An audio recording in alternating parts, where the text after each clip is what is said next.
This image is from the 9th of March. It was another one of the ones that I spent the evening doing paintings, all with the theme of either anger or rage. Ironically, most of the images turned out really nice, which is both nice and also irritating when you're in that kind of mood. I call it anger, but it's kind of like frustration, that kind of borderline between being so frustrated that you could cry, but this was just a healthier way of dealing with it. It's almost like there's two characters, perhaps, one on the right that's darker, one on the left that's like pinky as well, I'm not sure.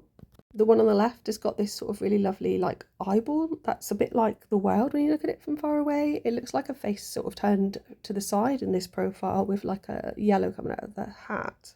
And then beneath that, I'm not quite sure what I would describe this as. It's reminded me a little bit of a snail shell, so that's like Milky Way idea. It's almost like there's lots of different doors or windows or whatever, and there's sort of like spectral things coming out. On the right hand side, it looks a bit like these could possibly be feathers, or that could be somebody's face peeking out from a cloak at the top. It's difficult to tell. I felt as if I could possibly see a figure there right in the middle in the blue, maybe even with someone next to them with like a creamy coloured face, possibly. Kind of saw another face here in the pink, somebody with really long hair flying up into the sky, but almost like they're holding reins of some kind.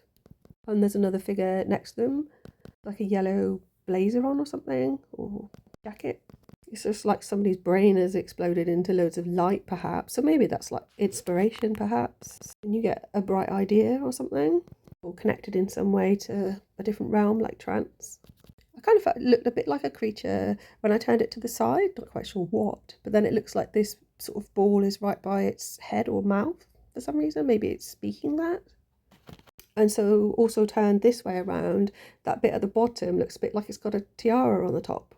And then turned upside down, it looks like a head with some sort of elaborate headdress, doesn't it?